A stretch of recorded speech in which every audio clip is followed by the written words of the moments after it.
Well, here now in a Kelly File exclusive, former presidential candidate and former Trump campaign advisor, Dr. Ben Carson, a man who found himself in dozens of headlines today. Dr. Carson, thanks for joining us tonight. Thank you for your time. A pleasure, Sandra. The last I looked, you were trending on Twitter. Why? Because there's been some conflicting headlines out there today about you, sir, about whether or not you are going to accept a role in the Trump administration. Where do you stand on that? Well, you know, it's rather amusing to me as I sit back and see all the things that people say I've said.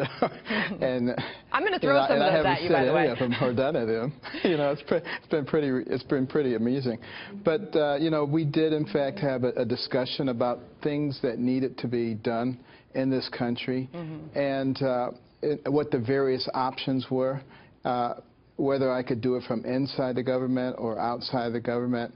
And, you know, there are a lot of things that were put on the table, and I'm thinking about them.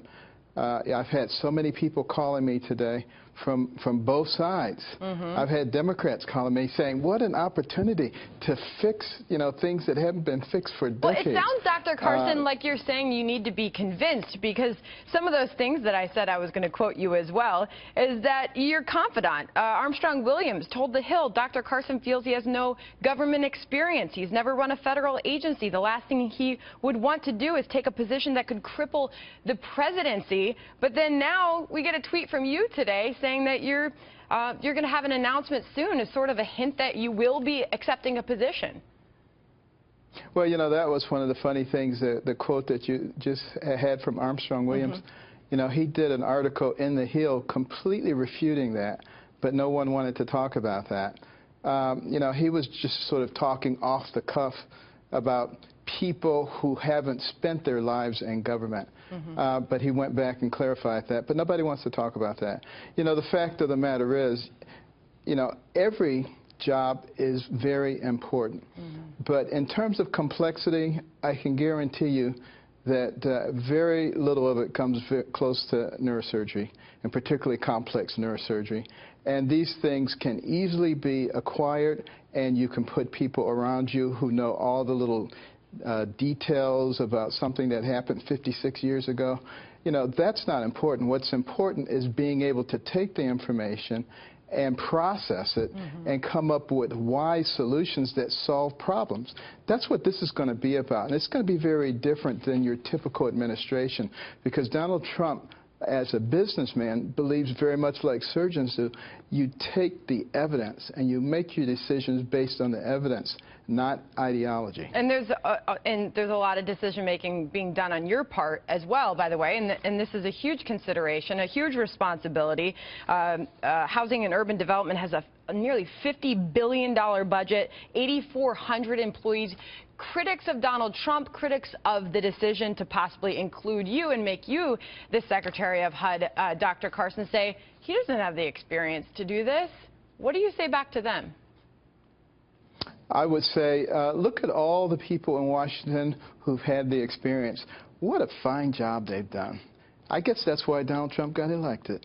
That's what I would say to them. Fair enough. What do you make of some of these more recent picks? There's been a lot of criticism that he's lacking diversity in his cabinet picks so far, but today announced South Carolina Governor Nikki Haley, who was a very vocal critic of Donald Trump along the way, saying he was one of the angriest voices in politics. And then Betsy DeVos. What do you make of these picks?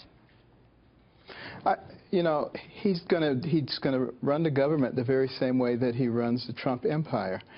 You find people who are extremely competent, not people who are your buddies and your friends and people that you owe a favor to, but people who you believe actually share your vision and have the ability and the track record of being able to get things done. That should be something that's comforting to people. And I know a lot of people say, no, you should go with your cronies, you should go with the people who supported you. But that's not going to solve our problems. That's what's been done in the past. We need something different now. Is Mitt Romney a good pick for Secretary of State? Some of your Republican colleagues, Newt Gingrich notably, Mike Huckabee, have sort of slammed that as a choice for Donald Trump.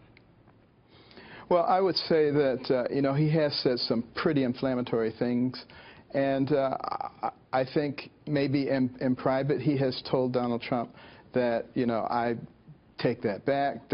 I don't believe that anymore. I really never believed that it was in the heat of the moment. He probably needs to say that more publicly, and I think a lot of the strife would dissipate at that point. All right, so when should we expect some sort of decision on your part? The offer's on the table, is that fact? The offer is on the table, and there are a lot of other possibilities that we're considering. We're considering which is the way that I can be most effective. Okay. So that information should come out in the next few days. We'll make a public announcement. All right, we will look for it. Dr. Ben Carson, thanks for joining us tonight. Thank you.